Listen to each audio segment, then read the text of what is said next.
दोस्तों, आज की कहानी मेरे और मेरे ससुर जी के रिश्ते के बीच की है। मेरा नाम कामिनी है और मेरी उम्र अभी 26 साल है। मैं काफ़ी खूबसूरत हूँ। मैंने अपनी बॉडी को पूरा फिट रखा हुआ है क्योंकि मैं रोज़ाना एक्सरसाइज करती हूँ। मेरी शादी को 7 साल हो चुके हैं। मेरे मम्मी पापा ने गरीबी की वजह से मेरी शादी कम उम्र में ही एक अमीर लड़की से करवा दी, लेकिन वो लड़का अक्सर बीमार रहता था।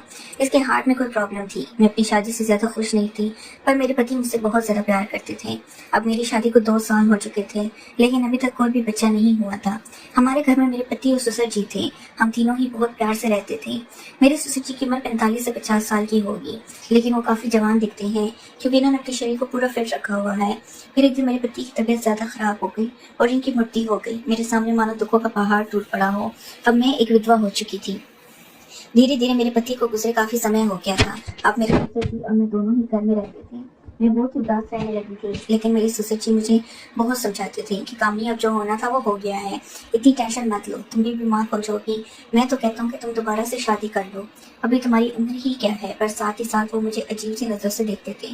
फिर मैं अपना घर चलाने के लिए जॉब करने लगी क्योंकि मेरे घर में अब कमाने वाला कोई नहीं बचा था। मैं दिन भर ऑफिस में रहती और शाम के 7 बजे तक घर आती।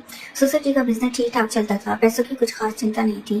फिर भी मैं सोचती हूँ कि खाली घर पर बैठकर क्या करूंगी, इसलिए जॉब करती हूँ और थोड़ा दिल भी बहल जाता है और टाइम पास भी हो जाता है। अब मेरे पति को गए हुए बहुत दिन हो चुके थे, इसलिए मैं इनकी मृत्यु के सदमे से थोड़ा थोड़ा बाहर निकल रही थी। ऑफिस की सहेलियों ने मुझे बहुत समझाया कि तुम शादी कर लो। मेरी एक बहुत अच्छी सहेली है, हम दोनों साथ साथ ऑफिस जाती हैं। एक दिन ऑफिस से निकलते वक्त मेरी सहेली ने मुझे घर पर बुलाया क्योंकि मेरे ऑफिस और घर के बीच ही मेरी सहेली का घर है। तो मैं इसके घर चली गई। हमने चाय पी और फिर इधर उधर की थोड़ी बातें की। मेरी सहेली ने कहा कि क्या तुझे पता है ऑफिस में क्या चल रहा है। मैंने कहा नहीं यार, मुझे इससे क्या फर्क पड़ने वाला है।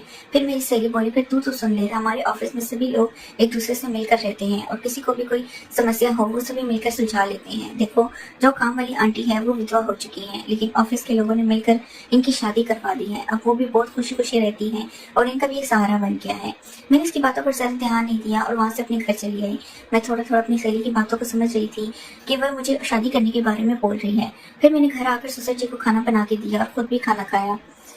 मैं अपने कमरे में बैठी थी, मुझे नींद नहीं आ रही थी। सुबह के लगभग 10 बज रहे थे। आज रविवार था, मुझे ऑफिस नहीं जाना था। तभी मेरे दिमाग में मेरी सहेली का मुंह से सुनी बातें चलने लगी। मैं सोच सोच कर परेशान सी होने लगी। फिर मेरे दिमाग में कुछ आया और मैं अपने ससुर जी के कमरे की ओर चली गई। जब मैं अपने ससुर जी के रूम में गई तो इनके हाथ में किताब थी। मुझे देखकर इन्होंने किताब को तकिए के नीचे रख दिया। मैंने देख ली थी कि ससुर जी कौन सी किताब देख रहे हैं।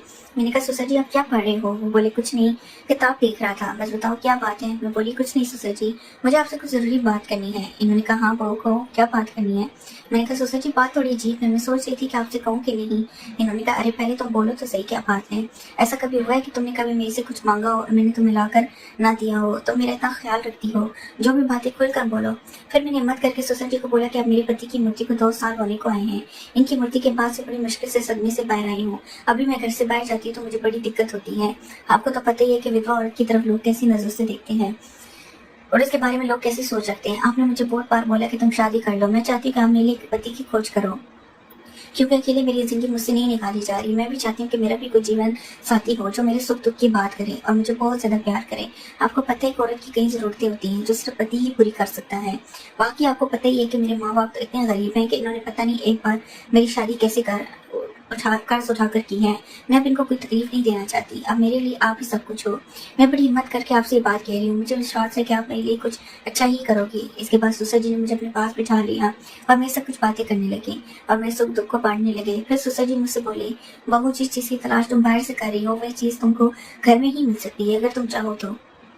मैं तुम्हारी सभी जरूरतों को पूरा कर सकता हूँ। ससुर जी की बात सुनकर तो मेरे होश उड़ गए। मैंने बोला ससुर जी मैं तो आपकी बेटी समा हूँ, आप ये सब कैसे सोच सकते हैं। ससुर जी बोले देखो बहू तुम्हें पता है तुम्हारी सासू माँ की मृत्यु के बाद से मैं अकेला ही जिंदगी बिता रहा हूँ और जब से तुम्हारे पति की मृत्यु हुई है तुम भी अकेले जिंदगी बिता रही हो। अगर तुम्हारा इरादा हो तो हम दोनों का अकेलापन दूर हो जाएगा और हम दोनों एक दूसरे के सहारे जिंदगी बिता लेंगे और बाहर किसी को कुछ भी पता नहीं चलेगा। बाकी मेरे जाने के बाद ये सारी प्रॉपर्टी भी तो तुम्हारी ही है और उस प्रॉपर्टी को संभालने वाला भी तो कोई चाहिए। बाकी लोग की टेंशन मत लो, वो तो जब तुम विधवा की जिंदगी जी रही हो तब भी बातें करते थे और अब भी बातें करेंगे। सच कहो तो बहू मैं तो इसी वक्त तेरा दीवाना हो गया था जब मैंने तुम्हें पहली बार देखा था। फिर मैंने ससुर जी को बोला कि मैं सोचकर बताती हूँ। अगली सुबह मैं उठी खाना बनाने लगी। अगले दिन मैं ऑफिस नहीं गई। मैं किचन में खाना पकाती तब ससुर जी किचन में आए और बोले बहू आज ऑफिस नहीं जा रही हो क्या। मैंने कहा नहीं आज नहीं जा रही हूँ, आज मैंने ऑफिस से छुट्टी ले ली है। आप कहीं जाने वाले थे। गई नहीं क्या? वो बोली नहीं, आज मेरी तबीयत ठीक नहीं है। मैंने सोचा कि आज घर रहकर आराम कर लेता हूँ। कुछ देर के बाद घर में कुछ मेहमान आ गए। हम लोग मेहमानों के आदर सत्कार में लग गई। मैंने इनसे हाल चाल पूछा और इन लोगों से ढेर सारी बातें की। मेहमान के रूप में मेरे चचा चची जी आए हुए थे। जब मैं मेहमानों से बातें कर रही थी तभी सुसर जी बाहर घूमने चले गए। इनकी आदत है। फिर थोड़ी देर बाद मेरे चचा और चची भी खाना खा के चले गए। दोपहर के 1 बजे का समय हो चुका था। मेरे दिमाग में सुसर जी की बातें घूम रही थी। मैं सोच रही थी कि इस अकेलेपन के साथ मैं सारी जिंदगी कैसे बिताऊंगी। मैं सुसर जी के साथ रहूंगी तो हो सकता है कि हमारा कोई बच्चा भी हो जाए। और सुसर जी की बात सही है, इनके जाने के बाद इनकी सारी प्रॉपर्टी भी तो मेरी है।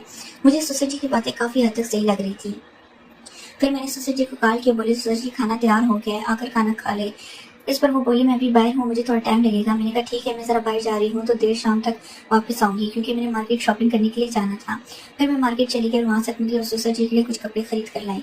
जब मैं घर पहुंची तो शाम के 7 बजे गए थे। सुसर जी अपने कमरे में सो रहे थे। मैंने सुसर जी को उठाया और नहाने चले गए। अब चारों तरफ शांति हो चुकी थी। शाम के 8 बज चुके थे। फिर मैं सुसर जी के पास गई और इनको वो सब बातों के लिए हाँ बोल दी जो इन्होंने मुझसे कही थी।